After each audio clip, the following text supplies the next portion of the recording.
Bonjour à tous et bienvenue à l'heure des pros ce matin. Ceux qui prétendent que rien n'a jamais été réglé par la guerre disent des âneries.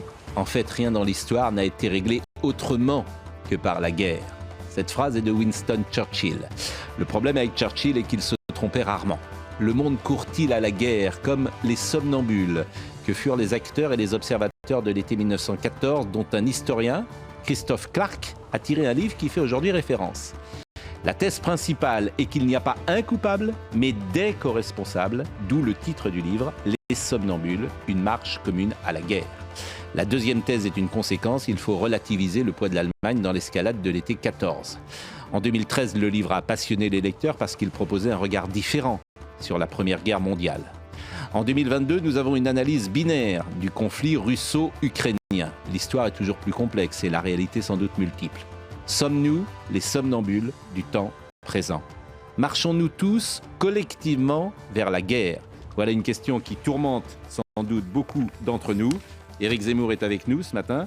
Bonjour Éric Zemmour. Bonjour. Sommes-nous les somnambules de 2022? Toujours difficile de répondre à ce genre de questions. Je n'ai pas de boule de cristal. Je m'épargnerai même le ridicule de faire des prédictions. Donc, je ne sais pas. Effectivement, on voit bien que Poutine avait sous-estimé la résistance ukrainienne.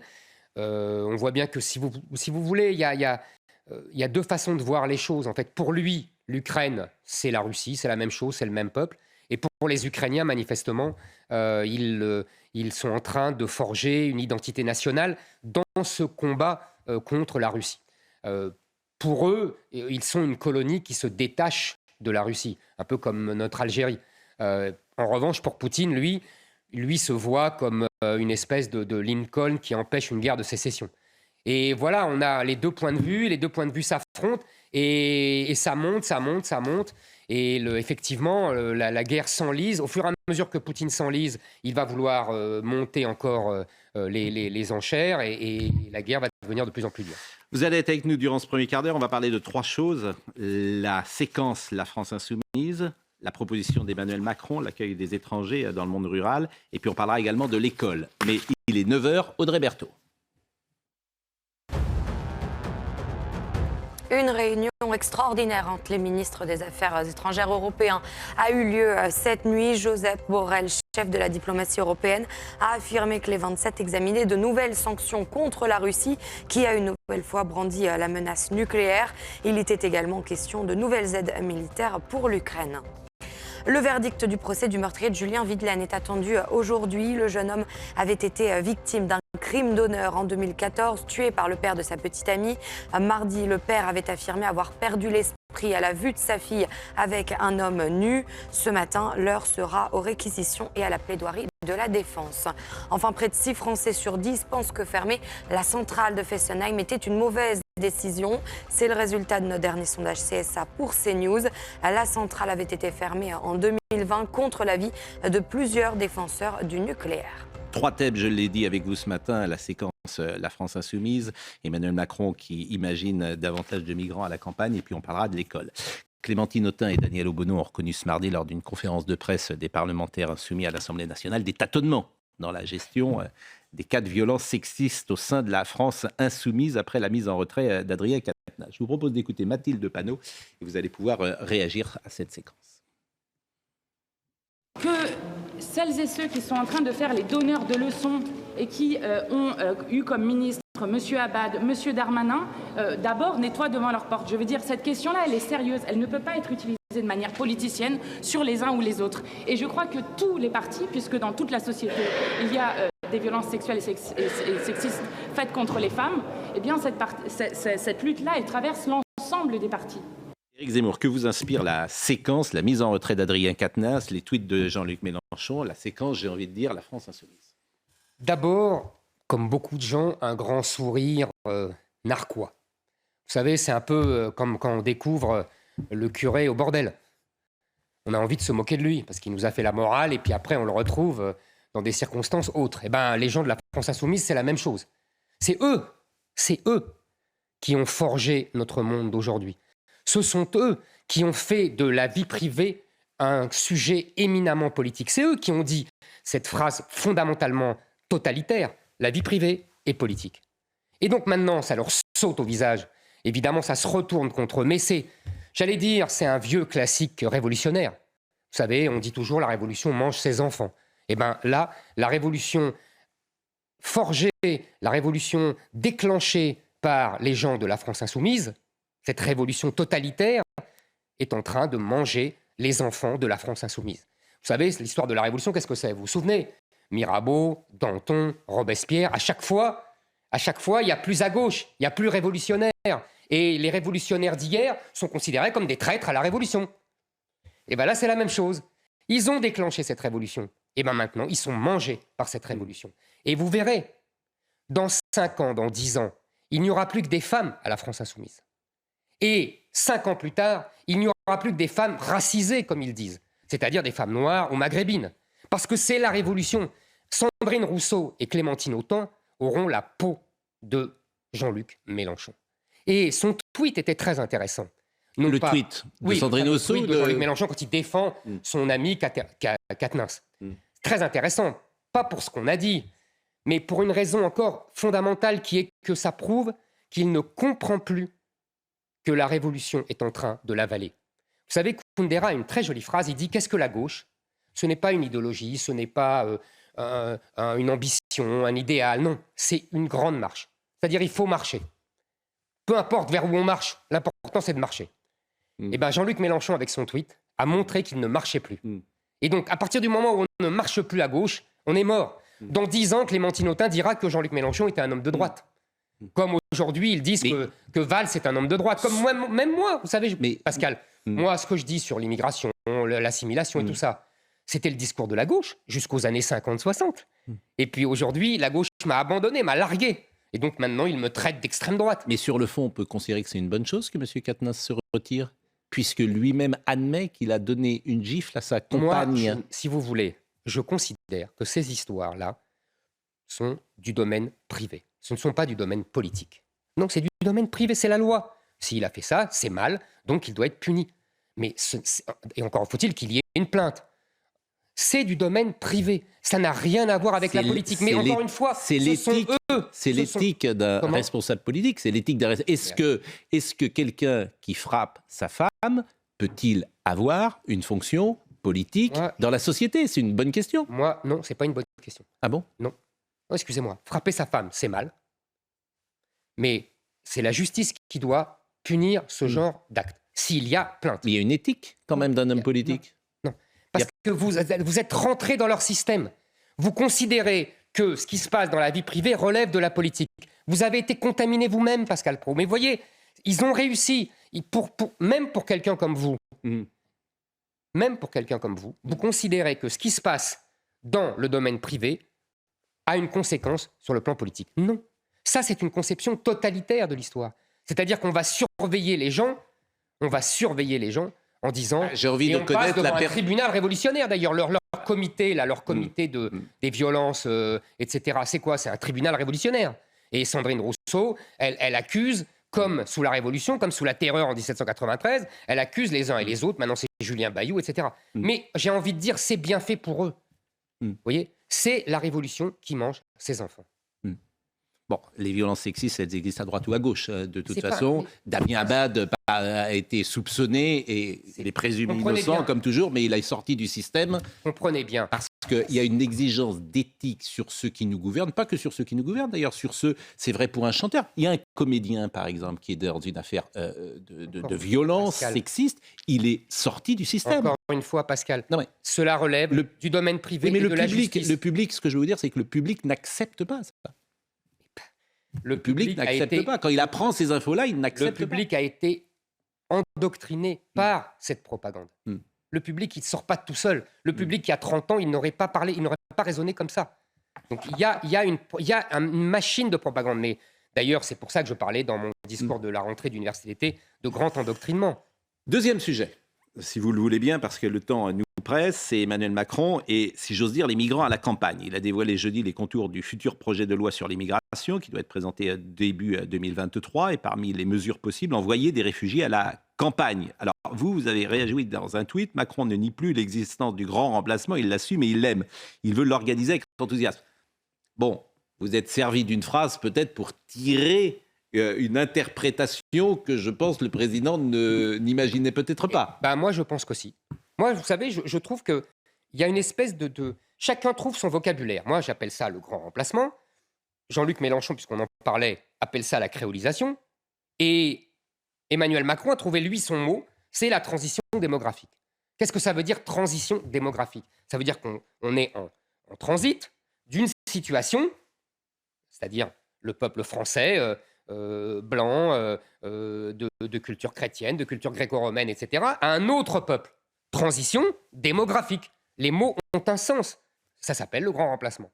Donc, jusqu'à présent, on ne savait pas exactement ce qu'il en pensait. Maintenant, on sait que non seulement il l'accepte, mais il l'aime et il veut l'organiser. C'est quand même une nouveauté extraordinaire. On a changé non pas de degré, mais de nature. C'est-à-dire que jusqu'à présent, et on le sait, tous les gens nous en parlent, et les livres de Christophe Guilluy, vous vous souvenez, le racontent très bien. Qu'est-ce qui s'est passé ? Il s'est passé que les Français ont quitté les banlieues. Parce que justement, ils ne supportaient plus les Français de souche. Les Français de souche. Et même d'ailleurs Guilluy l'explique très bien, parce qu'il y a plein de Français dans les banlieues. Même les immigrés, en particulier du Maghreb, qui veulent éduquer leurs enfants à la française, quittent ces banlieues. Parce que c'est absolument insupportable et que le mode de vie n'est plus un mode de vie français, mais un mode de vie islamique, avec les boucheries halal, avec les femmes voilées, etc. Donc, les gens quittaient la banlieue. Ils allaient dans les petites villes. Et puis, petit à petit, les petites villes, elles aussi, ont subi les ravages de l'immigration à cause de la loi SRU, etc. Et maintenant, qu'est-ce que dit Emmanuel Macron ? Dans le moindre village, il peut y avoir des centaines d'immigrés. Qu'est-ce que ça veut dire ? Ça veut dire que les Français ne peuvent plus fuir.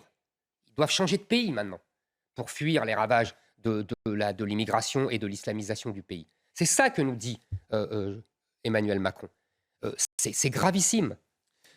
Ceux qui attaquent votre discours relèveront dans la formulation que vous avez utilisée. Les Français ont quitté les banlieues et ils verront dans cette phrase-là que vous ne considérez peut-être pas ceux qui vivent en banlieue, qui ont la nationalité française, qui sont nés sur le sol de France, comme des Français. Mais mon cher Pascal, je vais vous dire, quand vous interrogez des enfants dans des écoles, on a fait l'expérience 10 fois, des écoles de banlieue, et qu'on leur demande de quelle nationalité ils sont, qu'est-ce qu'ils vous répondent ?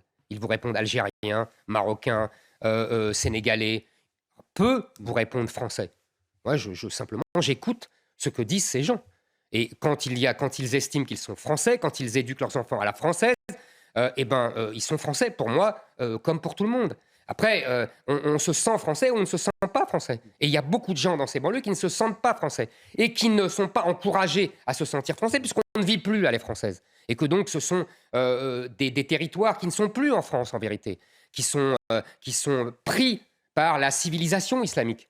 Parce qu'il y a une civilisation islamique, une grande civilisation islamique, et qui a une capacité d'assimilation exceptionnelle d'ailleurs, et qui est en train de le montrer sur notre territoire. Donc vous savez, moi, ça m'a fait penser la déclaration d'Emmanuel Macron à ce qui s'est passé dans tous les territoires colonisés.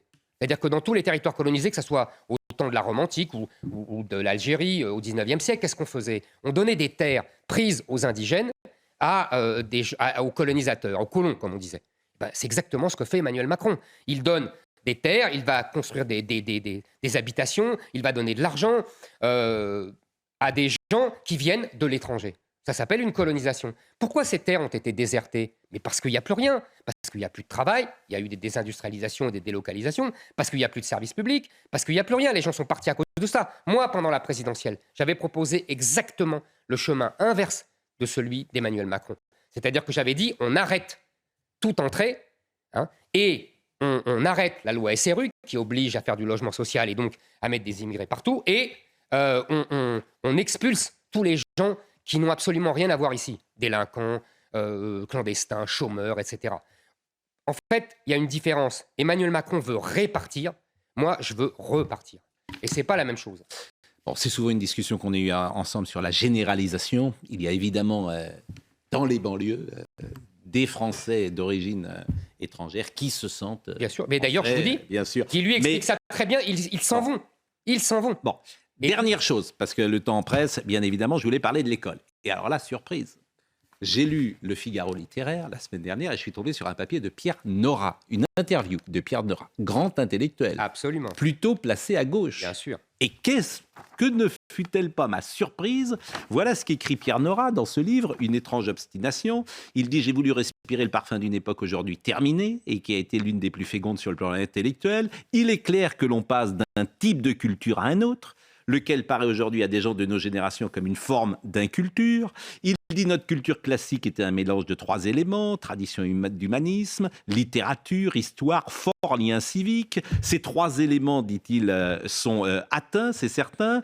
L'âge de Gutenberg est terminé, on passe à une culture fondée sur l'image, rajoute-t-il. Je ne dirais pas que la jeunesse actuelle est moins intelligente que nous, mais qu'elle vit une vie qui nous est étrangère, et c'est l'école qui est surtout responsable. Mais j'ai dit, mais Pierre Nora, il dit la même chose qu'Éric Zemmour?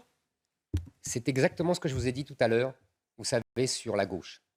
Pierre Nora, il était de gauche. Et puis, la gauche l'a largué. Vous voyez ce que je veux dire? Lui, il se croit sincèrement encore de gauche. Et en fait, la gauche l'a largué, parce que la gauche, maintenant, c'est tout le contraire de ce pourquoi il a vécu, et ce pourquoi il a réfléchi, et ce pourquoi il a fait ses œuvres magnifiques, les lieux de mémoire, etc. Donc, c'est typique de ça. Et il a tout à fait raison. L'école aujourd'hui, qu'est-ce que c'est? C'est 2 choses. Un, c'est l'effondrement du niveau scolaire. L'effondrement. Sur le plan de l'histoire, de la littérature, du français, de l'orthographe, des mathématiques. On est nul. C'est-à-dire qu'on est 23e sur 27 dans les classements PISA. On est au niveau de la Bulgarie. Et c'est phénoménal ce qui nous arrive. Bon, ça, c'est une première chose. Et puis, deuxièmement, c'est la propagande. L'un et l'autre sont liés, d'ailleurs. On a abaissé le niveau pour que les enfants n'aient plus les moyens intellectuels et culturels de comprendre le monde. Et puis, ils sont maintenant des proies beaucoup plus faciles pour l'endoctrinement, le grand endoctrinement et la grande propagande. La grande propagande qui est ce que les Américains appellent le woke, c'est-à-dire, en fait, la défense de toutes les minorités, qu'elles soient sexuelles, qu'elles soient raciales, etc. Et Emmanuel Macron nous met un ministre, M. Papendiaï, qui est un théoricien de cette idéologie woke, qui considère que, vous avez vu, il va aux États-Unis pour dire que la France est raciste. C'est magnifique. Merci, M. Papendiaï. Vous voulez qu'on l'écoute? C'était hier, on en a parlé d'ailleurs. Juste Papendiaï, cette sortie qui a pu étonner, parce qu'il est en dehors de France, il est dans une université de Virginie, et il explique effectivement que la France est raciste, alors que lui-même est un ministre. Je ne vous le fais pas dire. Qui et a qu'il bénéficié... il a été, en plus, il a eu accès à toutes les écoles de la République française. Et je rajouterais qu'il est d'une famille également qui est privilégiée en tout cas, qui a sa sœur Marie Ndiaye a eu un prix Goncourt. Et lui, il a compris d'ailleurs ce que je dis. Hein. Il met ses enfants à l'école alsacienne. Oui. Écoutons-le.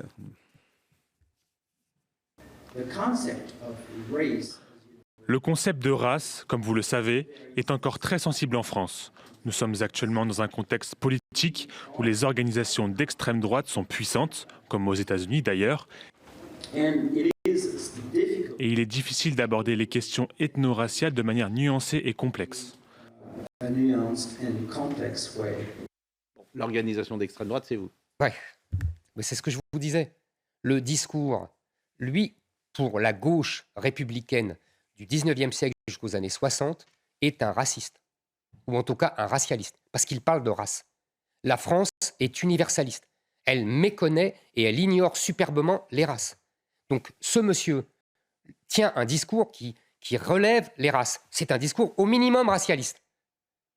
Et aujourd'hui, on nous traite d'extrême droite, alors que moi, je tiens le discours français traditionnel, c'est-à-dire assimilationniste, universaliste. Vous voyez, tout est cul par-dessus tête.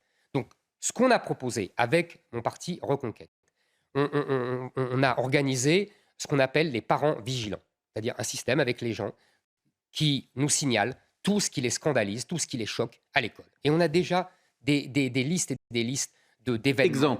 Exemple. une infirmière qui passe dans les classes pour dire que les garçons peuvent porter des jupes. Un professeur qui organise une pièce de théâtre avec des acteurs nus devant les enfants. Des associations LGBT qui ont table ouverte dans un établissement. Des élèves qui nous écrivent, je pense à un par exemple qui écrit « Je suis en première, je crois que c'est dans un lycée de Nice, et je souffre de la propagande insupportable. Alors, les cours de français, c'est un texte féministe d'Olympe de Gouges. Les cours d'anglais, c'est un texte sur le racisme aux États-Unis, etc., etc.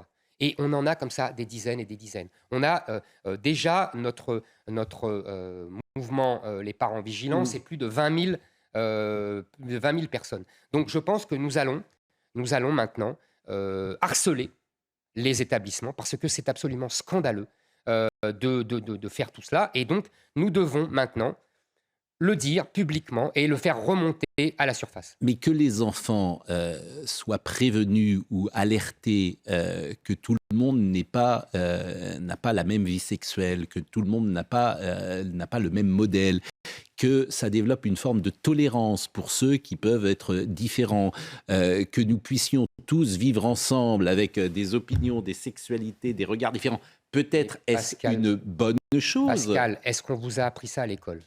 Et est-ce qu'aujourd'hui, vous ne vivez pas avec des gens très différents, etc. Je pense, si vous me permettez, pour reprendre le cas, vous parliez des associations LGBT, c'est que quand, à l'école, j'avais 10 ans, 11 ans, s'il y avait dans la classe un garçon qui se sentait attiré par les garçons, il le vivait beaucoup plus mal qu'aujourd'hui. Et c'était sans doute plus difficile et peut-être était-il ostracisé dans la classe. D'abord, 10-11 ans, c'est un peu tôt.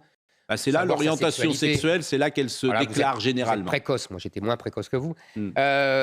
L'orientation sexuelle, elle s'impose à toi. Oui. Enfin bon. Et ça dépend où, cher Pascal. Aujourd'hui, dans les écoles de banlieue,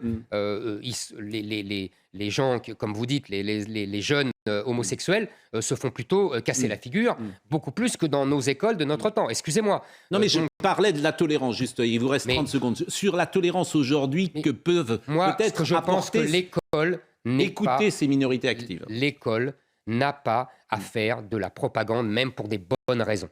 Voilà. L'école doit apprendre à lire, à écrire, à compter. Ça serait déjà pas mal, parce qu'elle ne le fait plus.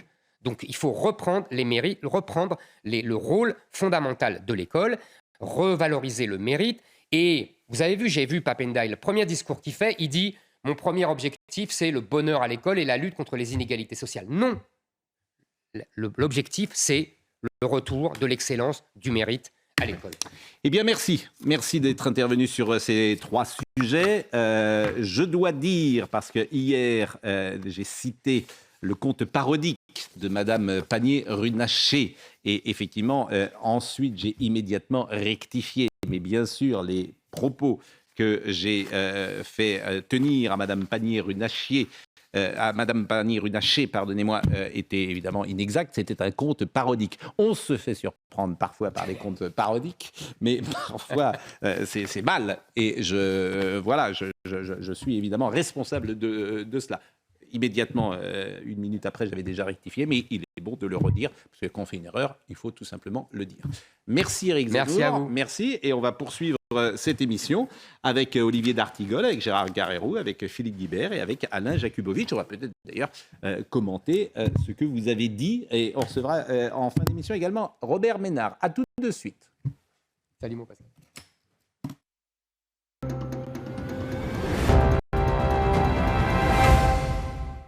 On va parler bien sûr de la Russie ici, on va parler également de la France insoumise, des éoliennes, puisque le président de la République aujourd'hui visite le parc éolien. Nous sommes avec Monsieur Jakubowicz et ça me fait plaisir de vous revoir sur ce plateau. Gérard Garrérou qui est là, Philippe Guibert que vous connaissez, bonjour. Olivier d'Artigol. Bon, c'était intéressant comme toujours d'écouter Éric Zemmour, c'est toujours intéressant d'ailleurs de l'écouter. Et puis après, on est d'accord, pas d'accord, on peut sur la société, sur l'école. Moi, je retiens ce qu'il dit sur l'école. L'école, qui contestera que l'école, que les jeunes enfants aujourd'hui ont du mal à écrire, ont du mal à compter, ont du mal à savoir si Louis XV est avant Napoléon, ont du mal à connaître la grammaire, etc. vous l'avez dit, vous, Philippe, vous corrigez en ce moment des copies de gens qui ont Bac plus 4, Bac plus 5. Vous êtes effrayé par le niveau de grammaire, le niveau de vocabulaire. Oui, et puis la perte de culture historique, donc, littéraire. Voilà, donc il y a quand même un souci majeur dans ce pays, un souci qui est nié, disons-le. Donc, ce qui m'a frappé dans l'interview d'Éric Zemmour, c'est que c'est toujours un excellent analyste. Enfin, après, on est d'accord ou pas d'accord, mais il a toujours ce talent qu'on ne peut vraiment pas lui retirer. Est-ce que c'est encore un politique ? Comment se situe-t-il ? Quelle est sa stratégie politique ? Là, j'avoue qu'en l'écoutant, c'était intéressant. Comme toujours. Le phénomène d'analyse, je trouve qu'il passe totalement à côté des phénomènes de société concernant les violences faites aux femmes. Ah oui, oui, ça c'est... Je trouve que son regard sur la banlieue, les quartiers populaires, il y a de la diversité, il y a des choses qu'il décrit qui existent, mais il n'y a pas que ça, il y a d'autres réalités. Donc sur ces deux Le problème, c'est qu'il y a aussi ça, et que ce aussi ça gangrène le reste parfois. Mais il est 9h30 et c'est Audrey Berthaud qui nous donne les infos. Un échange de prisonniers militaires entre l'Ukraine et la Russie a eu lieu, le plus important depuis le début de l'offensive fin février. Une annonce qui intervient après la mobilisation par Vladimir Poutine de centaines de milliers de réservistes. 5 commandants militaires, dont des chefs de la défense d'Azovstal, ont été transférés en Turquie, a souligné le président ukrainien. 4 jours après le passage de la tempête Fiona, le ministre délégué aux Outre-mer est en visite en Guadeloupe. Il a promis un arrêté de catastrophe naturelle avant samedi et une aide d'urgence, entre autres, pour potabiliser l'eau des rivières. Enfin, les Français très partagés sur l'accueil des étrangers dans des zones rurales. 48% des sondés sont contre ce projet, selon notre sondage CSA pour CNews. Dans le détail, 41% des sondés sont plutôt pour et 11% tout à fait pour. Je vous ai coupé la parole. Non, vous indiquiez, il y a aussi ça, et ça pose problème. Ah oui, il y a aussi ça. Mais il faut compléter le panorama avec d'autres choses qui existent, qui résistent, qui s'y passent. Le problème, c'est la... Non, mais c'est tout simplement... C'est que ça gangrène. C'est que ça gangrène. C'est-à-dire que c'est même inadmissible, en fait, ce qui se passe parfois dans les classes. C'est bien, l'état d'esprit, qu'on ne puisse pas parler de la Shoah, c'est quand même inadmissible. Non, il y a une enquête récente qui vient de dire que ça n'est pas le cas. Il y a une enquête récente qui vient d'être publiée. Mais l'autocensure...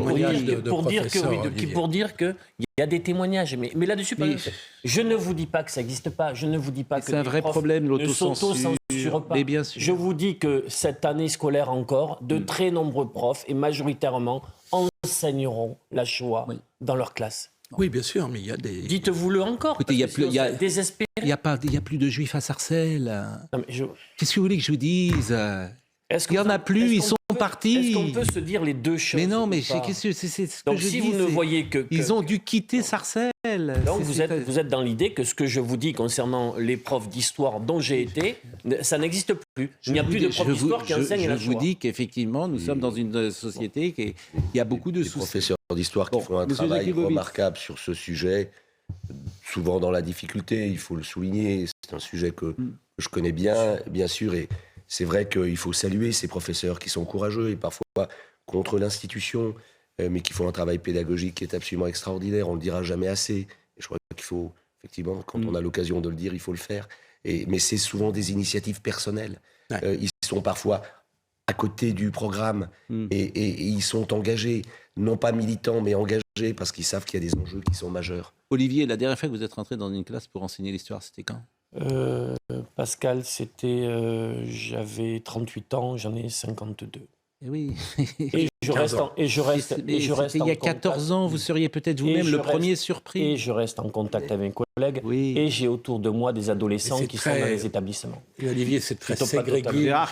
Oui, moi, l'école, c'est quand même... Je pense, et quand je dis je pense, il se trouve que j'ai parmi notamment la génération d'après moi, c'est-à-dire les enfants de mes amis qui sont dans l'enseignement, je crois que cette idée, qui était une idée républicaine, et je trouve formidable, qui était de défendre à l'école le droit, effectivement, au blasphème, donc aux caricatures les fameuses caricatures de Mahomet. Je crois que c'était une époque merveilleuse, merveilleuse au sens de la démocratie et de la République. Mais aujourd'hui, je pense, parce que j'en ai eu des échos, que dans grand nombre d'écoles, les profs, parce qu'ils ont l'idée quand même qu'il faut se protéger d'une certaine manière et qui ne seront pas soutenus par leur hiérarchie d'une autre manière, les profs ont dit ce n'est pas fondamental et donc on va laisser ça gentiment de côté. Et ce que je veux dire, c'est que je pense qu'aujourd'hui,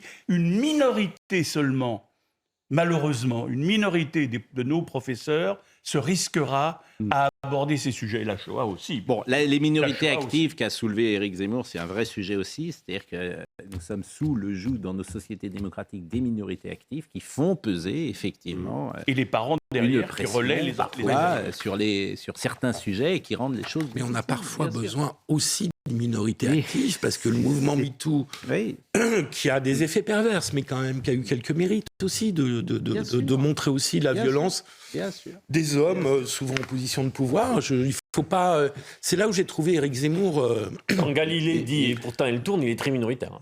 Il faut quand même prendre garde à cet effet de balancier. Vous, ça vous choque, par exemple. Je sais que cette justice médiatique, ça vous choque. C'est un problème. L'avocat que vous êtes, mais je suis au-delà du fait d'être choqué. C'est la négation même de la justice. La notion même de justice n'existe plus. Vous savez, actuellement, on est tellement contraint par tout cela. Actuellement, je suis dans le procès dit Charlie hypercachère. Pour rejoindre ce que vous indiquez, vous voyez, un constat.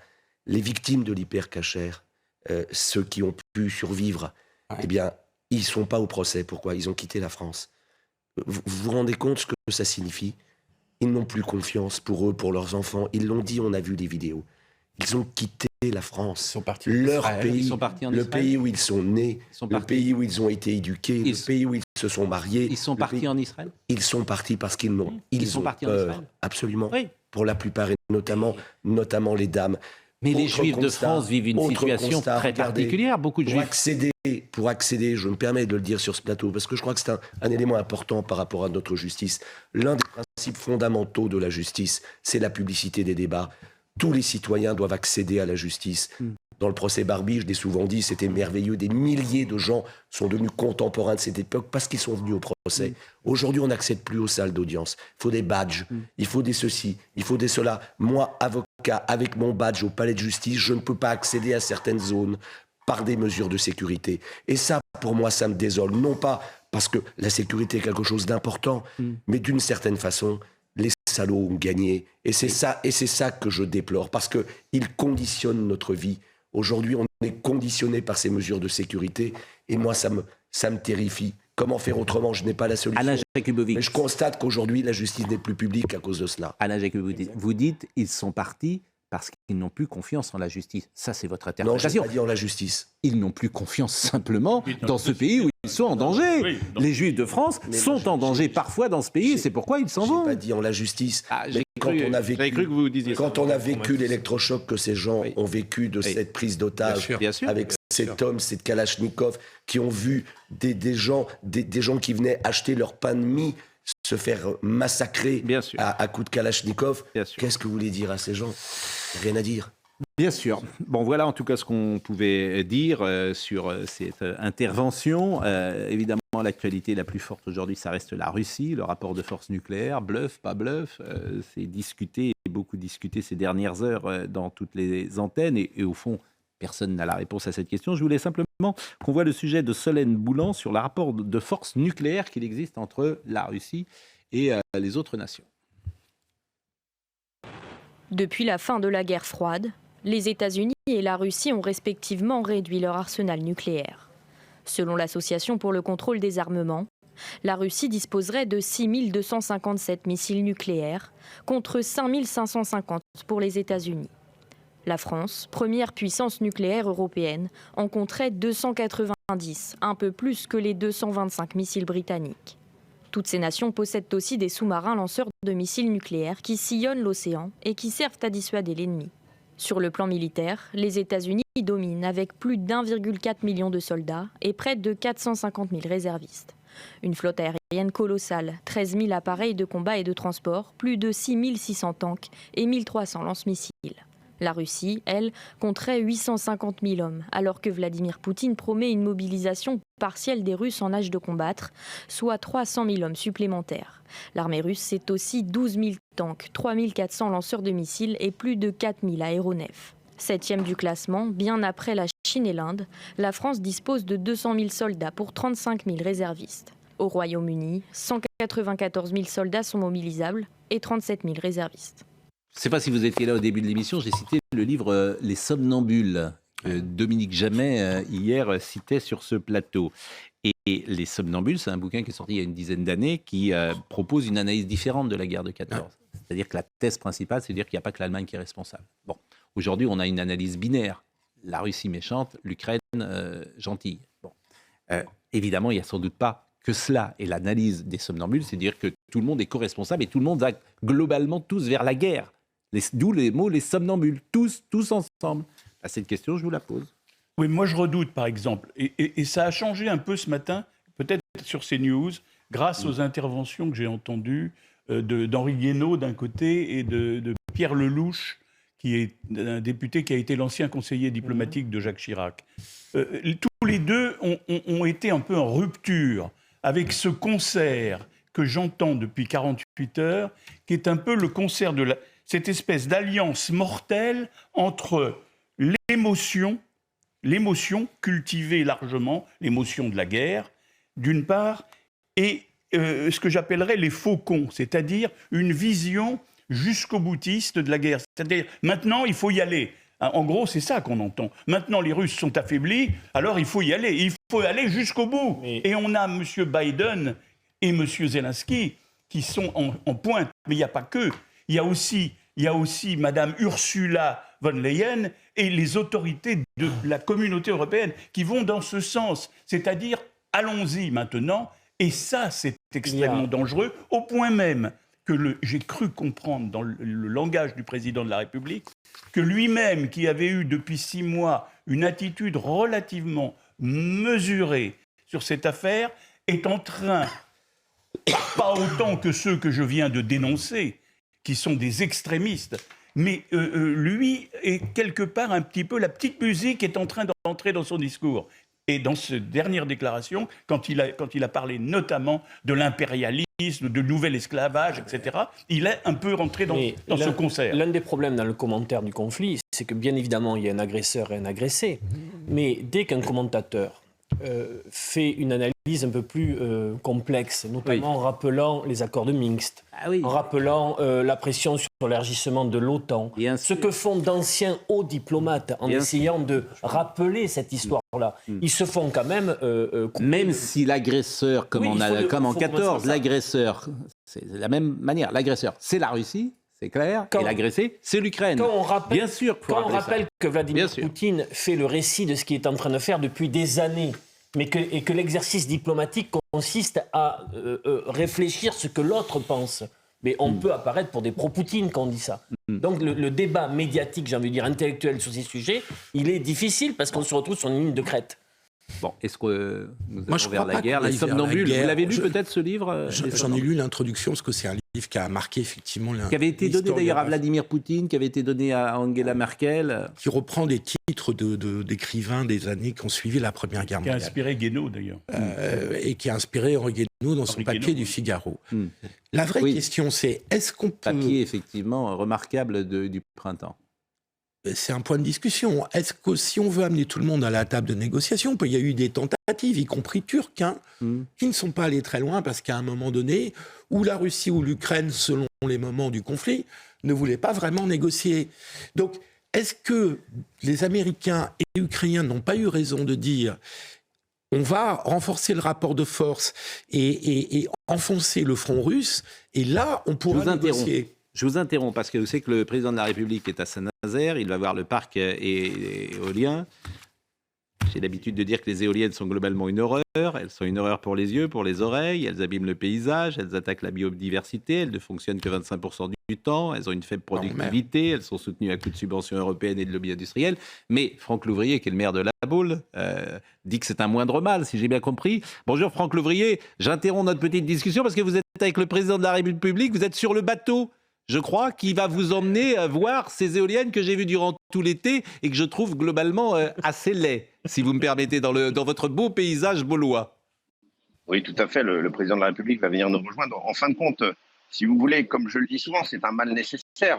Ce parc éolien vient réparer les erreurs du passé, notamment l'abandon de la centrale nucléaire qui devait avoir lieu dans les années 70. C'est un abandon qui avait été fait par François Mitterrand. Et en fin de compte, ce parc éolien vient réparer les erreurs de François Mitterrand dans les années 80. Donc il faut bien, parce que nous sommes en sous-capacité énergétique sur ce territoire. Nous n'avons pas les capacités aujourd'hui pour répondre à la demande. Et donc de ce fait-là, c'est une nécessité. C'est la raison pour laquelle, dans le cadre du Grenelle de l'environnement, à l'époque impulsé par Nicolas Sarkozy, il a fallu qu'on se dote de nouveaux moyens de mix énergétique différents, de nouveaux moyens éoliens, notamment en mer.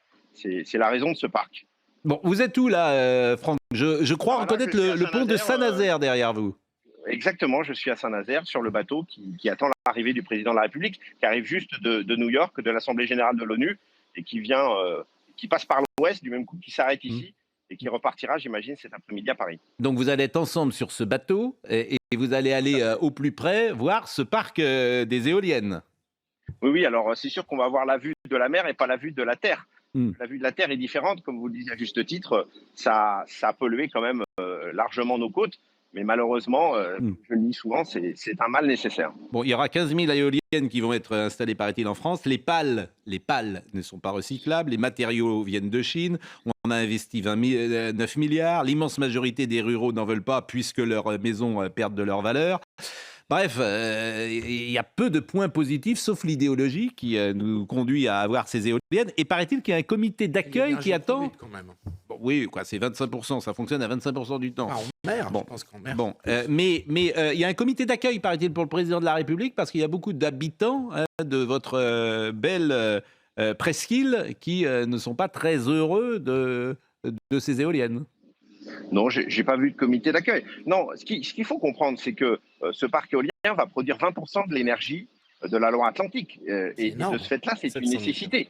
Et ça, on ne peut pas le nier. C'est une réalité technologique. C'est quand même le premier projet industriel aujourd'hui aussi important depuis plusieurs décennies. La seule chose, c'est que ce qu'on regrette d'abord qu'il faille 13 ans pour faire un telle infrastructure en France, mais surtout, c'est que on répare les erreurs du passé. Bien sûr, j'ai entendu. C'est ça la difficulté. Vous savez, quand on a arrêté l'aéroport que vous connaissez de Nantes Atlantique, on va payer dans les années à venir aussi l'arrêt de cet aéroport, parce que nous sommes en sous-équipement aéroportuaire. C'est exactement la même chose en matière énergétique aujourd'hui. On répare le passé. Bon, je vous remercie Franck Louvrier, même si j'ai appris que le président de la République, ça aussi ça m'a amusé parce qu'on va tous terminer un peu fou, le président de la République devait rentrer à Paris avec son avion présidentiel. Mais il se pose à Nantes. Il se pose à Nantes pour économiser du carburant. Donc l'avion va repartir après avec la délégation qui sera à Paris. Nous sommes d'accord. Non, pas pour gagner du temps, pour gagner, dit l'Élysée, un peu de CO2. Pourquoi? Parce que tu économises, nous dit-on, un voyage, puisqu'autrement il serait allé à Paris, il aurait pris son Falcon et le Falcon serait reparti. Simplement, son Falcon, il va le prendre ce soir et le Falcon, il est parti de Paris, mais il va rouler à vide, simplement sans lui. Donc j'ai pas vu l'économie. Alors peut-être vous lui demanderez, parce que moi j'ai pas saisi Franck Louvrier. À moins que ce soit l'avion Sper qui accompagne l'avion présidentiel aux États-Unis, qui passe par là aussi. Parce que vous savez, c'est assez compliqué les trafics aériens. J'en ai fait quelques heures, si ce n'est quelques centaines d'heures. Il faut essayer à la fois d'optimiser, bien sûr, les transports, mais aussi de protéger le président, ce qui est pas une mince affaire. Et puis ne pas non plus perturber l'ensemble des voyages des concitoyens. Parce qu'un président de la République dans un TGV, je peux vous assurer, il ne faut mieux pas être dedans, parce que vous êtes sûr de ne pas arriver à l'heure. Bon, merci Franck Louvrier, c'était intéressant. C'était difficile en char à voile. Merci. Ça aurait été difficile. Bon, j'ai fait cette petite parenthèse et on revient à la Russie parce que BHL a eu des mots très rudes, durs hier. D'abord, il faut saluer le courage de BHL qui était évidemment en Ukraine, qui a témoigné d'une réalité. C'est un papier d'ailleurs qui est dans Match que vous pouvez voir. C'est-à-dire que là encore, il est sur le terrain, Bernard-Henri Lévy, et il témoigne, et il rapporte du témoignage. Il était hier soir avec Laurence Ferrari, et je vous propose de l'écouter. Poutine est un terroriste. C'est la preuve qu'il est un terroriste d'État. Il est un terroriste. Il y a des terroristes comme Daesh, et puis il y a des terroristes comme Poutine. Les uns, Al-Qaïda utilise des avions contre le World Trade Center et lui menace d'utiliser l'arme nucléaire. Ça s'appelle un terroriste. Et deuxièmement, oui, ça veut dire qu'il a perdu. Ça veut dire qu'il est aux abois. Cette mobilisation des 300 000 réservistes, vous savez bien, c'est justement ce qu'il voulait éviter. Bon, il est aux abois ou est-ce que BHL dit les choses telles qu'il voudrait qu'elles soient ? Est-ce que Poutine a perdu la guerre ? Est-ce qu'il est aux abois ? Est-ce que c'est une marque de faiblesse ? BHL, d'abord, il va d'un seul côté. Vous direz la guerre. Mais enfin, il y a eu dans d'autres guerres des gens qui ont essayé d'aller des deux côtés. Bon. Donc déjà, ces témoignages, je ne les mets pas en doute. La guerre, elle est horrible. Et ce que font les Russes, certainement, est horrible. On le voit sur un certain nombre de dossiers humanitaires. Cela étant, j'ai un tel, et je ne suis probablement pas le seul dans ce pays, j'ai un tel mauvais souvenir de l'influence politique, je ne parle pas de l'influence du grand reporter BHL, mais de l'influence politique de BHL auprès du président Sarkozy lors des affaires de Libye et des résultats que ça a entraîné, que je suis toujours un peu méfiant quand j'entends BHL surgir au devant de l'actualité et donner une sorte de leçon d'anti-poutinisme exacerbé. Voilà, c'est tout. Oui, il faut lire peut-être autant que BHL, il faut lire. C'est tout. Quand on est intervenu en Libye, effectivement, mais quand on n'est pas intervenu, c'est pas mieux. Non, donc, ça a été une catastrophe, la Libye, parce que de la vie générale, c'est la pire intervention de toute la Ve République. Mais il y a peut-être un livre à lire, puisqu'on parle d'intellectuel, là, d'un romancier qui s'appelle Le Mage du Kremlin. Moi, je vous recommande ce livre de Daum Polik. Il est sur la liste du Goncourt, d'ailleurs. Le Mage du Kremlin. Le Mage du Kremlin, édition Gallimard, paru avant l'été. Et il fait parler le conseiller de Poutine. Et il y a cette phrase que je trouve très intéressante, le conseiller de Poutine imaginaire, mais en fait assez réel, c'est que Poutine vient de la guerre, il est arrivé au pouvoir par la guerre en Tchétchénie, et que la logique de son système, ça a été avant l'Ukraine, la logique de son système est de retourner à la guerre. Voilà. Donc Poutine est dans une logique impérialiste, je ne sais pas si ça sert à grand-chose de dire que c'est un terroriste d'État, il est dans une logique impérialiste. Tout l'enjeu, c'est de ramener Poutine et la Russie à une logique qui ne serait plus impérialiste. Et ça, c'est très compliqué. Et c'est quand même mieux d'avoir un rapport de force un peu favorable pour les forcer à la négociation que de les laisser envahir l'Ukraine, je crois. On va marquer une pause, il est 9h50, on parlera pourquoi pas de l'accueil qu'a reçu hier M. Zelensky à l'ONU, on parlera à LFI, c'est un sujet qui peut intéresser l'avocat que vous êtes, bien évidemment. On reviendra peut-être sur le parc éolien.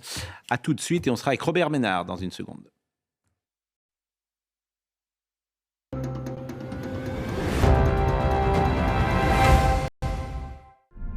Maintenant, pour mieux gérer votre santé, tout se passe dans l'espace. Dans l'espace, vous allez pouvoir ranger toutes vos informations médicales, échanger avec vos professionnels de santé et bientôt explorer de nouveaux autres services. Mais non, pas cet espace-là. Mon espace santé, le nouvel espace sécurisé dont chacun bénéficie désormais pour s'occuper de sa santé. Mon espace santé, vous avez la main sur votre santé. Dans la vie, on aimerait tous avoir un petit coup de pouce pour faire le bon choix. Oui ! C'est pour ça que la centrale crée l'indicateur Bonne Affaire, une jauge vous permettant de voir instantanément les bonnes affaires du moment. La centrale. L'occasion, c'est un métier. Il est 9h57, dans 2 minutes, ce sera le rappel de l'info avec Audrey Berthaud, mais nous recevons Robert Ménard sur ce plateau qui va pouvoir réagir sur toutes les informations et toutes les actualités du jour. Vous avez peut-être lu ce livre, Les Somnambules ? Non, mais je vous ai entendu parler. Voilà, vous m'avez entendu parler tout à l'heure, et ça c'est une question du jour sur la co-responsabilité du monde. Est-ce que nous sommes, c'est une question que je pose depuis ce matin à tous les intervenants, est-ce que selon vous, nous sommes des somnambules ? Est-ce que nous allons à la guerre en clair ? Et la guerre nucléaire en l'occurrence ? Vous savez, en juillet 14, je ne crois pas que les gens qui étaient les acteurs de l'actualité imaginaient qu'ils étaient pris dans une espèce d'engrenage qui allait produire ce qu'il allait produire. Alors, il n'est pas exclu qu'on soit incapable de prendre une espèce de distance par rapport aux événements et qu'on ait un peu de clairvoyance. C'est possible. Moi, comme ça, vu au quotidien, mais comme vous, j'ai l'impression qu'on va vers le pire avec un monsieur Poutine qui, contrairement à ce que dit Éric Zemmour, je ne crois pas que ce soit le Lincoln russe, pardon pour avoir écouté ce matin ce qu'il disait. C'est juste un envahisseur. C'est juste un envahisseur d'un pays qui est indépendant. C'est quand même une petite nuance, mais il y a toujours une partie des hommes politiques français qui sont, eux, alors je ne sais pas où ils en sont, mais d'un aveuglement qui Éric Zemmour, Marine Le Pen, de l'autre côté Mélenchon, qui décidément dire d'un type que c'est un dictateur, ça leur arrache la gueule quand même. Hein. Oui, je suis très heureux parce qu'Alain Jakubowicz, d'habitude, qui est mais moi, volcanique, vous êtes. C'est la voix, peut-être vous êtes. Oui, peut-être. Non, mais je suis le parcours de M. Ménard et je suis subjugué, voilà, de ces évolutions, de ce parcours qui a eu sûrement un point de départ et une logique. Et moi, je salue cela. Voilà, je le salue, monsieur. Donc, non, mais il dit quelque chose de gentil sur vous, donc ne vous trompez pas. Je crains que ce ne soit pas... Si, il dit quelque chose de gentil. Attendez, Alain. Non, j'ai cru de l'ironie. Non, mais il le dit. Mais non, je me souviens un jour allant plaider je ne sais où et vous entendant à la radio, je me suis dit, mais je me suis pincé en me disant, mais c'est un nouveau Ménard, je suis d'accord avec lui. Mais très bien, monsieur. Sur les droits de l'homme, j'ai toujours dit la même chose. Pardon, je n'ai pas changé d'un iota. Bon. Simplement, il y a un certain nombre de gens pour qui, si tu es de droite, tu ne peux pas parler des droits de l'homme. Je ne garde pas les droits de l'homme, ne sont pas l'apanage de la gauche. Il n'y avait aucune ironie dans mon propos. Non, il était gentil. Je le salue. Je vous assure, moi je connais bien Alain Jakubowicz. Il n'avait pas été gentil depuis 1963-1964. Et c'est la première fois qu'il l'était. Audrey Berthaud. J'allais dire, mes copains de Novaya Gazeta, le journal indépendant, je les ai défendus quand j'étais à la tête de Reporters. Je continue à les défendre. Robert Ménard, pourtant, il y a 5 personnes. Vous voulez que je vous dise ce que je pense de vous? Je vous l'ai déjà dit. Vous êtes un honnête homme. Merci. Oui, mais on peut le dire. Vous êtes un honnête homme. Et ici, il n'y a que des honnêtes hommes. Oui. Autrement, les autres, ils n'ont pas le droit d'entrer. On peut se tromper, bien sûr, mais il n'y a que des honnêtes hommes. Et il y a même une femme avec nous, c'est Audrey Berthaud. Au 19e, évidemment. Oui, c'est même au sens du 17e. 10 heures, Audrey Berthaud. Plus de 1300 personnes ont été arrêtées en Russie par les autorités. Des manifestations ont éclaté un peu partout dans le pays après les annonces de Vladimir Poutine. Il s'agit des plus importantes protestations en Russie depuis celles qui ont suivi l'annonce de l'offensive russe en Ukraine. Un séisme de magnitude 6,5 enregistré au Mexique. Une forte secousse a ébranlé la capitale Mexico où vivent 22 millions de personnes. L'épicentre du séisme était situé dans l'ouest du Mexique, dans l'état du Michoacán. Enfin, la reine du Danemark, Margrethe II, a été testée positive au Covid. Elle était présente aux obsèques de la reine Elisabeth II lundi.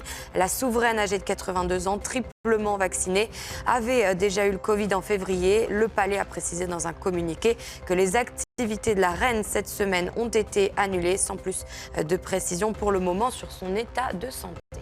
L'honnête homme Olivier d'Artigol est avec nous, l'honnête homme Gérard Carrero également, l'honnête homme Philippe Guibert est là et l'honnête homme Alain Jakubowicz est là.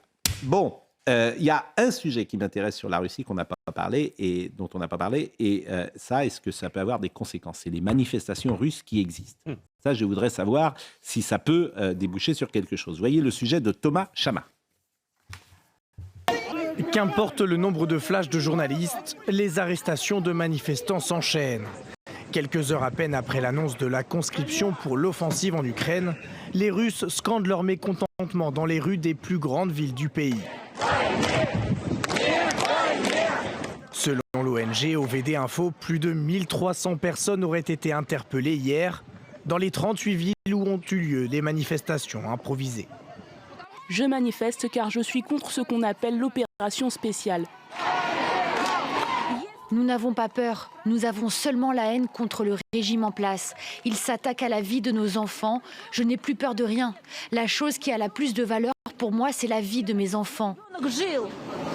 Le ministère russe de l'Intérieur a affirmé avoir réprimé des tentatives d'organiser des rassemblements non autorisés.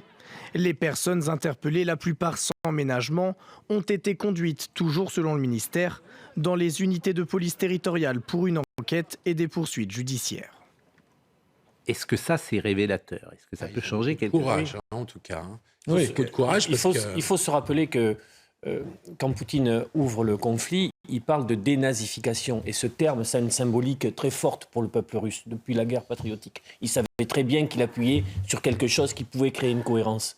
Mais ça, c'est en train de se craqueler. Parce que l'opinion publique russe, quand bien même, elles n'ont pas beaucoup d'informations, outre les médias sous contrôle, elles voient bien que ces objectifs de guerre qui étaient présentés n'étaient pas les vrais.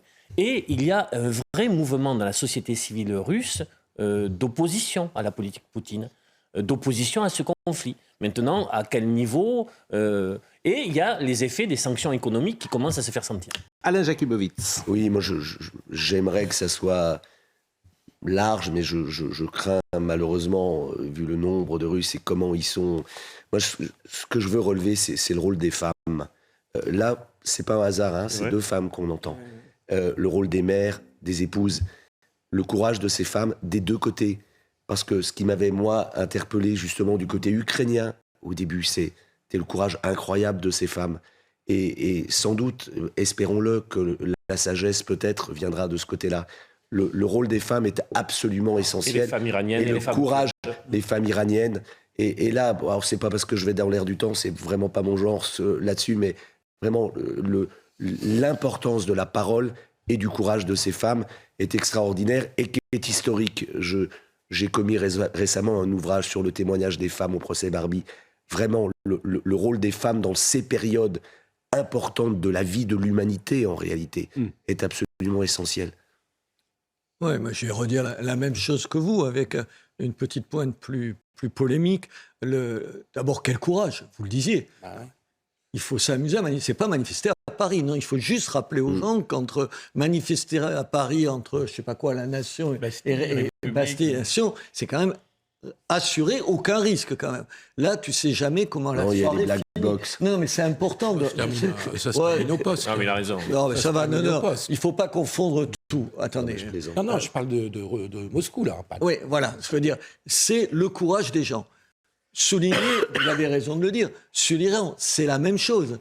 C'est-à-dire, aujourd'hui, brûler un voile en montrant son visage sur des réseaux sociaux, tu t'inquiètes de ta survie. C'est pas une question de ça. Et tout ça pour dire que moi, je suis sidéré qu'un certain nombre de gens aient aussi peu d'envie d'être solidaires par rapport aux uns et aux autres.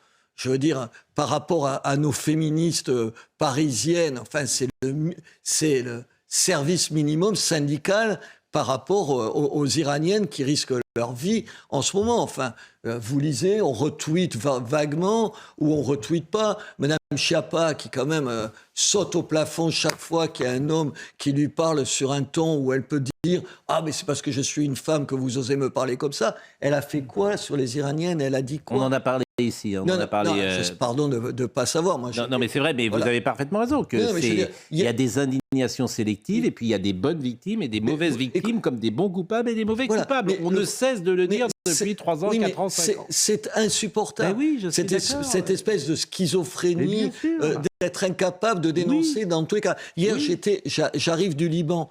Au Liban, je suis allé aider parce qu'on reconstruit une école. Quand vous dites on, c'est le partenariat avec Béziers, bien sûr. Béziers. Parce que je n'ai pas rappelé que vous étiez maire de Béziers. Voilà. Mais bon. Et donc, une ville, vous savez, on reconstruit dans un petit village une école. Ça peut vous paraître dérisoire, mais ce n'est pas dérisoire que des gosses puissent aller à une école privée, une école publique. Et c'est vous qui payez? Non, avec mon ami qui s'appelle Omar Arfouch et la ville qui ont donné de l'argent. Il est libanais, il a donné une partie de l'argent. Et nous, on a amené du matériel. Et j'ai rencontré, c'est sur le courage. Et il y a une corruption au Liban invraisemblable. Enfin, on le sait les uns et les autres. Quand on a envoyé ce matériel, il est arrivé au port. Vous savez, le port dont tout le monde parle de Beyrouth. Il y a eu l'explosion. Figurez-vous que les gens, les douaniers et tout ça, voulaient de l'argent pour donner, pour qu'ils puissent récupérer des bancs d'école.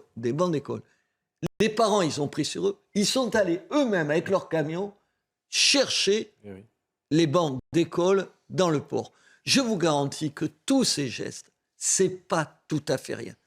Moi, je suis estomaqué du courage d'un certain nombre de gens par rapport, encore une fois, moi je dis tout ce que je dis là, ça ne me conduit à prendre aucun risque. Revenons sur la Russie, voilà. Si vous le voulez bien, et revenons sur Zelensky hier, et voyez l'accueil qu'il a eu à l'ONU, c'est une séquence où le président Zelensky parle et l'ONU lui rend hommage, c'était hier.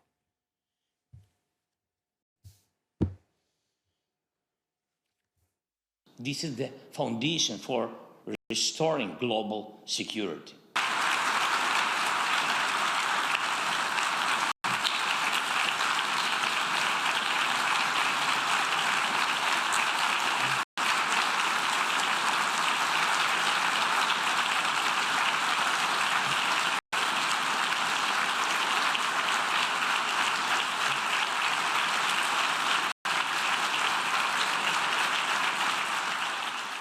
Le président Zelensky qui a demandé que la Russie perde son droit de veto. Et je voulais que vous écoutiez le président Macron et vous nous direz peut-être, Robert Ménard, puisque on peut dire que vous êtes proche, en tout cas vous êtes rapproché ces derniers mois de Emmanuel Macron, si sur ces sujets vous avez eu des échanges ensemble. Écoutons le président de la République. Ce à quoi j'appelle la Russie au premier chef, et tous, c'est que nous mettions tous, c'est évidemment le cessez-le-feu et la paix, et c'est que tout le monde puisse mettre maintenant le maximum de pression sur le président Poutine pour qu'il cesse cette guerre qui n'a plus aucun sens. Et je me félicite des déclarations récentes du président chinois, du Premier ministre indien, et je souhaite que, dans la lignée de ce que j'ai pu exprimer hier à la tribune de l'Assemblée générale des Nations unies, nous puissions nous unir et progressivement être de plus en plus nombreux. La difficulté, Robert Ménard, c'est qu'on peut être d'accord avec l'analyse d'Emmanuel Macron, mais est-ce qu'il a de l'influence? Est-ce que la voix française est entendue? Est-ce que quand il donne la leçon, entre guillemets, aux autres pays, est-ce que c'est efficace? Voilà les questions qu'on se pose. Et comme vous, je n'en sais rien. Je ne sais pas le... Mais est-ce que c'est la bonne stratégie? Attendez, est-ce que c'est la bonne stratégie? De continuer à discuter avec Poutine quand il est le chef de l'État français... Oui, non, ça, c'est pas ça. C'est pas ce que je dis, c'est son intervention à l'ONU. Non, certains le lui ont reproché. Attendez, il tente de discuter, ça, je ne pense pas qu'on lui fera le reproche. Moi, je peux pas, je le lui reprocherai pas. Je vous reprends, je ne suis pas proche de M. Macron. Je suis capable de dire de M. Macron qu'il a raison quand il a raison, tort quand il a tort. C'est juste une espèce de pragmatisme absolu. Moi, tout ce qu'il vient de dire, comment ne pas être d'accord? Moi, la seule chose qui m'inquiète, c'est pas ce qu'il a dit. Il y a un mot qui m'inquiète aujourd'hui, c'est tous ceux qui vous disent, vous savez, la paix, la paix, la paix. La paix, la paix, la paix, la paix, c'est pas un objectif en soi. Ça vous rappelle quelques petites choses. La paix, la paix, la paix, entre la paix, Robert Ménard peut être un objectif. Oui, non, mais elle est pas. C'est pas au nom de la paix qu'on fait n'importe quoi. Non, le chemin de la paix. Il y a des guerres qui sont plus justes que des moments de paix. Pardon, il faut le dire. Oui. Et oui, mais c'est ça que je veux dire. Moi, ce qui m'inquiète, c'est que dans la diplomatie internationale aujourd'hui, des processus de cessez-le-feu et de paix, il n'en est presque plus question. Attendez, il n'y a rien dans les radars. Attendez, d'abord, c'est aux Ukrainiens de choisir. C'est pas à nous. Je veux dire, c'est les Ukrainiens qui sont envahis. C'est derrière les Ukrainiens qu'on doit se tenir. Qu'on ne pousse pas les Ukrainiens à faire plus la guerre qu'ils ont envie de le faire. Mais aujourd'hui, quand vous entendez Zelensky, moi j'étais encore il y a 15 jours en Ukraine, les gens, ils nous demandent pas de parler de la paix et tout. Ils nous demandent juste, derrière eux, de leur fournir le matériel qu'on ne leur a pas fourni, un certain nombre de chars nouveaux français ou allemands. Ils nous demandent pas la paix, la paix, la paix. Il dit, nous, on est envahis. C'est ça, la réalité. Et après, on change de sujet. Philippe Guibert, pour conclure. Après, la vraie question est de savoir à quel moment Poutine va accepter de négocier. Il n'accepte pas. Donc, moi, je pense que les manifestations que vous nous avez montrées sont admirables de courage, parce que ça se termine au poste, voire en prison, pour les personnes concernées. On a vu que tous les billets d'avion pour les capitales qui sont encore reliés à Moscou avaient été achetés dans la journée qui a suivi le discours de Poutine.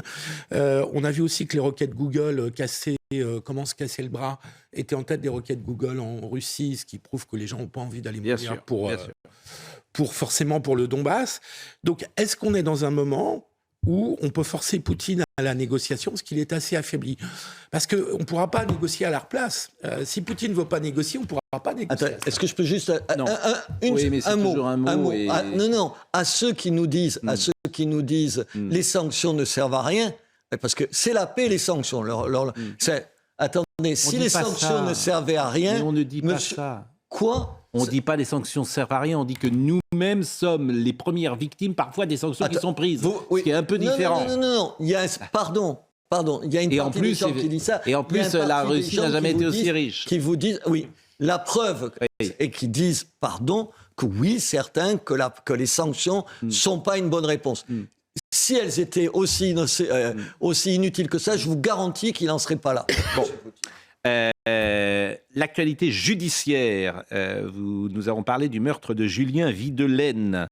Et vous connaissez cette histoire affreuse où un père de famille aurait tué pour des raisons d'honneur, un crime d'honneur, celui qu'il considérait comme ne pas être l'homme qu'il fallait à sa fille. C'est bien de cela dont il s'agit.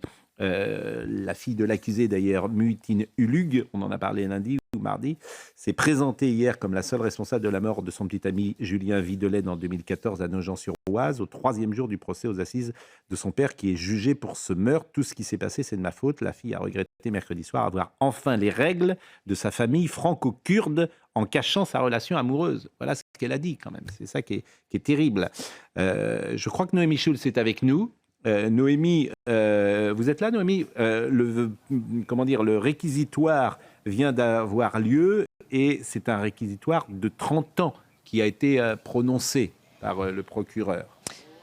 Bonjour. Oui, l'avocat général, au terme d'une heure d'un réquisitoire, a demandé au juré de condamner Muhittin Ulug à la peine maximum qui est encourue pour ces faits, la peine de 30 années de prison. Il a donné toutes les raisons à ces réquisitions. Il est d'abord revenu sur l'horreur des faits, ce crime terrible, cette scène dont même les experts ont dit qu'ils n'avaient jamais vu ça, le médecin légiste, le policier qui était intervenu sur place, un policier d'expérience, ces 19 coups de couteau, ces 30 plaies sur le corps du jeune homme.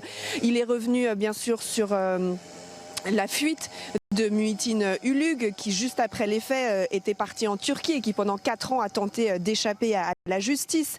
L'avocat général s'est attardé bien sûr sur la douleur de la famille de Julien Videlaine, mais aussi sur la situation de Nesrine, cette jeune femme qui avait 19 ans à l'époque des faits et qui a tout perdu le jour où son père a tué son petit ami. Elle a perdu son premier amour, elle a perdu sa famille, elle a été menacée par ses proches, elle a dû s'installer dans un foyer. Depuis, elle n'a toujours pas renoué contact avec sa mère, avec ses sœurs qui sont présentes ici. Les proches sont très présents au procès. Et puis, l'avocat général, il a insisté sur le trouble à l'ordre public. Il a évoqué, bien sûr, longuement la question de la tradition, les raisons de ce passage à l'acte, le fait que cet homme, il n'a pas supporté la vision de sa fille avec un jeune homme, et il a dit en agissant comme vous avez agi, vous jetez le trouble aussi sur toute la communauté kurde, alors que c'est bien un acte qui vous est propre. Vous auriez pu réagir autrement que par cet accès de violence, et pour toutes ces raisons-là, il a donc requis la peine la plus lourde à l'encontre de Muhittin Ulug. Donc, manifestement, la défense de M. Ulug n'a pas été retenue. Il disait qu'il avait pensé tuer un cambrioleur. C'était cela qu'il disait, Noémie Schulz. Oui, et ça, c'est absolument... Et les débats ont montré que ça n'était absolument pas crédible. Depuis le début, Muhittin Ulug, il dit que ce jour-là, il était très inquiet, que sa fille ne répondait pas au téléphone. Il arrive chez lui, la porte est fermée à clé, il rentre chez lui en passant par la fenêtre, il dit « je suis très inquiet, je me demande s'il n'y a pas quelqu'un qui est en train de s'en prendre à ma fille ». L'avocat général lui dit « mais vous n'entendez pas de cris, il n'y a pas de dispute, il n'y a aucun signe d'effraction, la maison n'est pas en désordre, et là vous prenez un couteau, vous prenez le soin d'enlever vos chaussures ». Tout cela n'est absolument pas crédible. Muhittin Ulug, il a maintenu à la barre, il a maintenu que c'est Julien Videlaine qui avait le premier tenté de l'agresser. On imagine cette scène, cet homme qui ouvre la porte de la salle de bain, il a un couteau à la main, en face il y a ces deux jeunes gens, ce jeune homme tout nu qui n'a absolument pas les moyens de se défendre. Là aussi l'avocat général a insisté, évidemment, qu'il n'a pas pu tenter de s'en prendre à vous. Il vous a même demandé de vous arrêter. Votre fille a tenté de s'interposer. Elle a été blessée d'ailleurs sévèrement à la main. Cette version n'a pas tenu. Et l'avocat général a regretté que jusqu'au bout, Mutiny Lug s'y soit accroché. Hier, il a encore répété qu'il avait agi en quelque sorte pour se défendre parce que Julien Videlaine s'était jeté sur lui. Merci beaucoup Noémie Schulz et on attendra évidemment le verdict. L'avocat pénaliste que vous êtes a peut-être un commentaire. Je salue le travail de Noémie Schulz. Voilà, elle a fait un travail de reporter judiciaire. Je me plains précisément que les Français ne connaissent pas suffisamment leur justice. On ne peut plus accéder au palais de justice pour des raisons de sécurité. Mais voilà, la justice vient aux justiciables par la narration de cette affaire. Chacun fera sa religion et son avis sur cette affaire. Voilà. Et Noémie est remarquable. Et Noémie est remarquable de rigueur et de précision. Et sur ces débats. Parfait, et il laisse. Voilà, mais maintenant, la défense va s'exprimer. Pour l'instant, c'est l'avis du parquet général. La défense n'a pas convaincu le parquet général. Mais ce qu'il faut convaincre, c'est la Cour. Donc on verra ce que fera la défense et on verra ce que la justice sera, dont il me plaît de rappeler de façon sempiternelle qu'elle est rendue au nom du peuple français. C'est pas un vain mot, la justice qui est rendue au nom du peuple français. Alors justement, puisque vous avez la parole, je sais que c'est un sujet qui vous intéresse, Alain Jakubowicz, et on en a parlé tout à l'heure, la séquence que nous vivons de la France insoumise, avec effectivement des décisions qui sont prises alors que, par définition, la justice ne passe pas ou n'a pas le temps de passer. Et je disais tout à l'heure à Éric Zemmour, moi, il me semble qu'il y a un devoir éthique aujourd'hui sur tous ceux qui prennent la parole. Mais c'est vrai pour un homme politique, mais c'est vrai pour un présentateur de télé, c'est vrai pour l'avocat que vous êtes. Si on apprend demain que vous giflez des femmes ou que vous avez un comportement qui est répréhensible dans votre vie privée, je pense que votre crédibilité sera atteinte, à juste titre. J'ai été en désaccord avec vous sur ce point. C'est pour ça que nous avons eu cet échange. Et comment dire, je pense qu'il y a ce désir d'éthique, mais moi, il ne me choque pas, ce désir d'éthique, pour tout vous dire. Je pense que le pire des mots qui frappent notre société, c'est le relativisme. Tout égale tout. Aujourd'hui, on a un homme, M. Catrins, que je ne connais pas, pour qui je n'ai pas une sympathie particulière, dont il semblerait qu'il ait giflé sa femme. Ce qui était non, mais c'est lui qui le dit. Évidemment, très bien. Donc c'est pas il semblerait, puisqu'il le dit lui-même. Dans un contexte qui est le contexte d'une séparation, d'un divorce, je n'en sais rien, et puis je ne veux pas le savoir.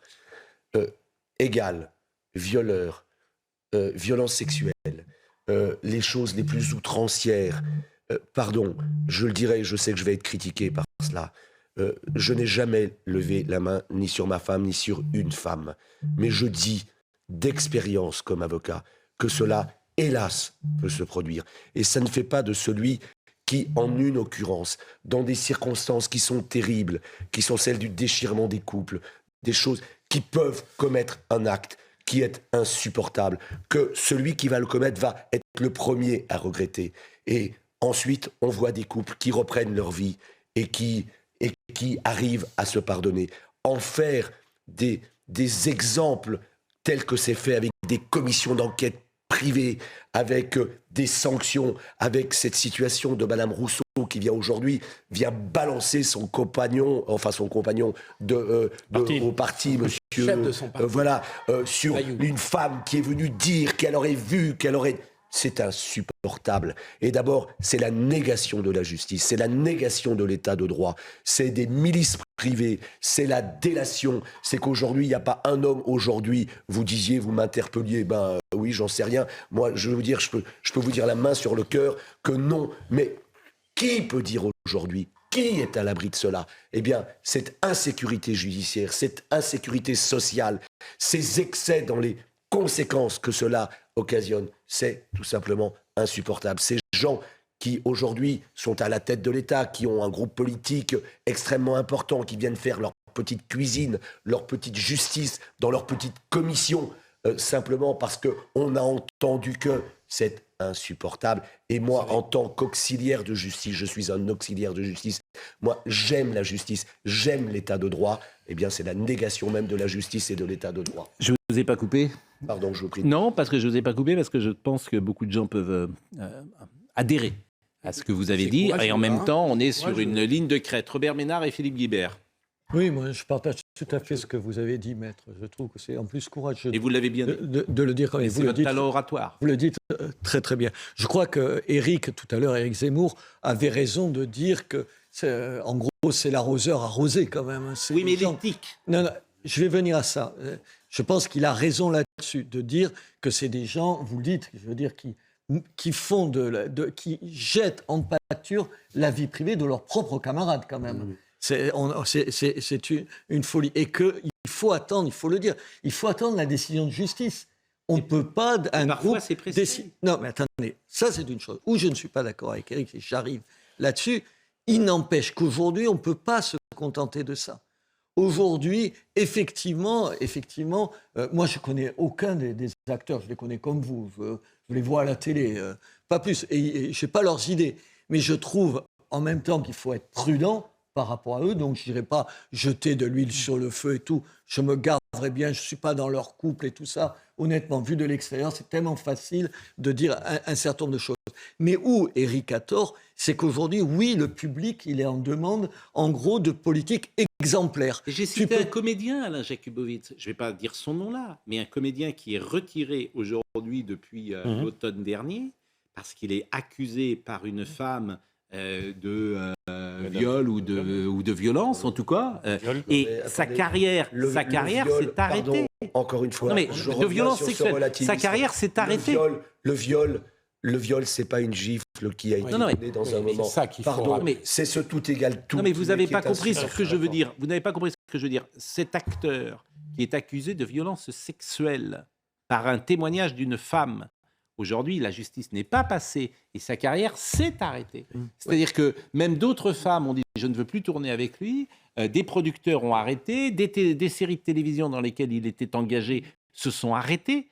Vous voyez ce que je veux dire, la difficulté de l'époque, alors qu'il est présumé innocent par définition. Pascal, c'est ces mêmes leaders politiques, eux, mis en cause aujourd'hui, dont je ne sais pas ce qui s'est passé, je me garde bien de lécher, c'est les mêmes qui envoyaient aux gémonies un certain nombre de gens qui, de droite, étaient mis en cause et qui... Comme Damien Abad, etc. Non, mais donc, je veux dire, ils payent aujourd'hui... Philippe Guibert, la parole tourne.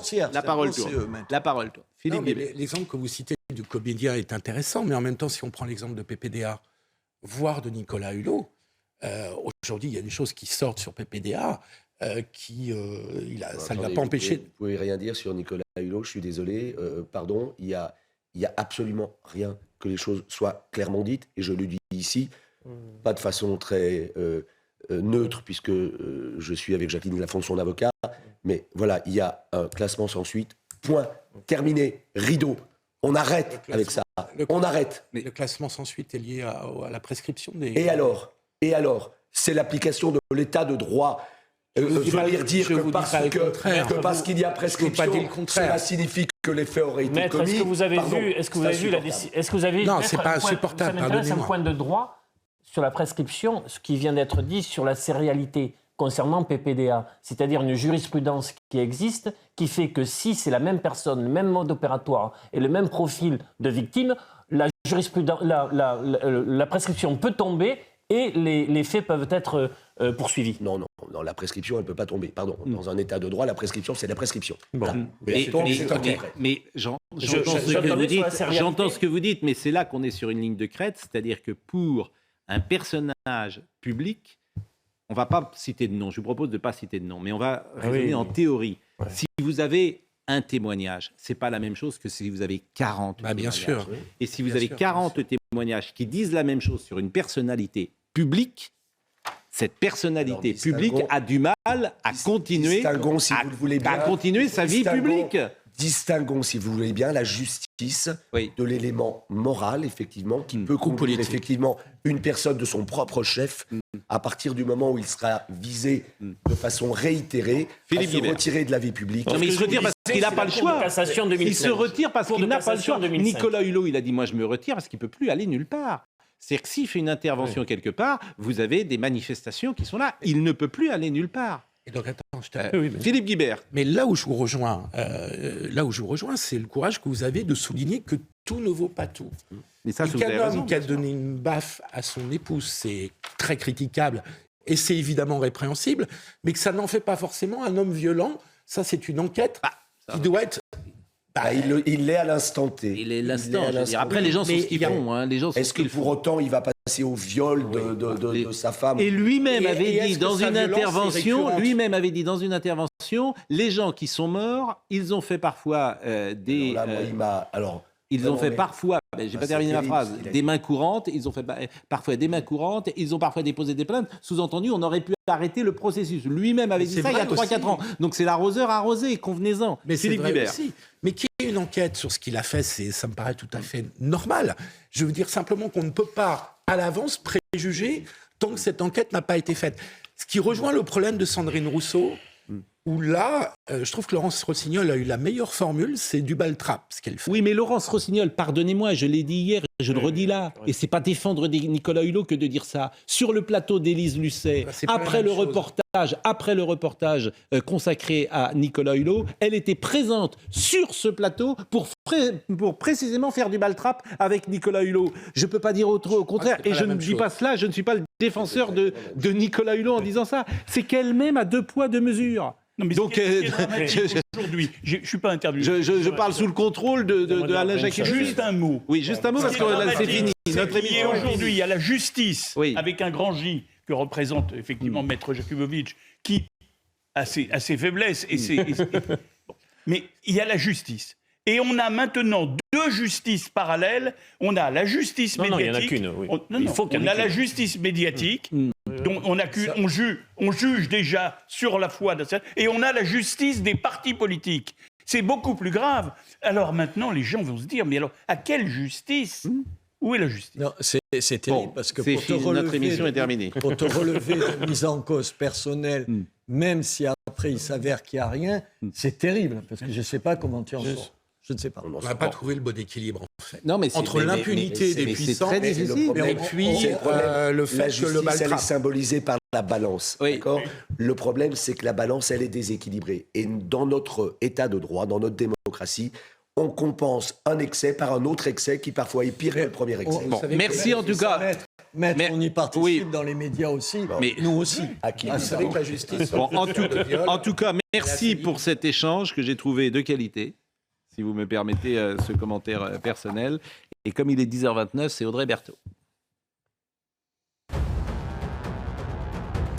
Le verdict du procès du meurtrier de Julien Videlaine est attendu aujourd'hui. Le jeune homme avait été victime d'un crime d'honneur en 2014, tué par le père de sa petite amie. Mardi, le père avait affirmé avoir perdu l'esprit à la vue de sa fille avec un homme nu. 30 ans de réclusion criminelle sont requis contre lui.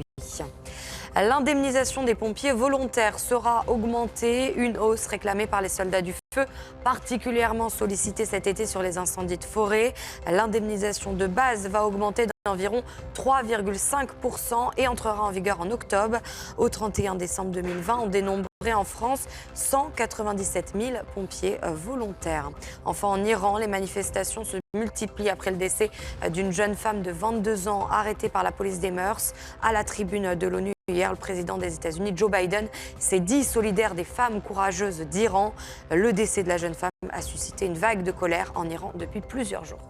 Bon, écoutez, je vous remercie grandement. Nous avons pu échanger sur tous ces sujets de l'actualité. Je remercie Audrey Missiraka qui était à la réalisation, Rodrigue Le Prado qui était au son, Bouka Abella qui était à la vision. Merci à Marine Lançon, à Justine Cerquera qui était là également, et Jean-Marc Morandini dans une seconde. C'est bien que vous veniez nous voir de temps en temps, Monsieur Jakubowicz. D'ailleurs, on dit Jakubowicz. On dit comme on peut, mais, oui. mais c'est très bien. J'appuie pour les intimes. Non, mais c'est bien. Vous avez parlé, vous avez plaidé. C'est peut-être pour ça que vous avez un peu cette. Ça m'arrive. Bon, ça va. Vous avez passé un bel été. Très bien, très bel été. On a préparé les procès de l'automne. Merci à vous, Jean-Marc Morandini, dans une seconde.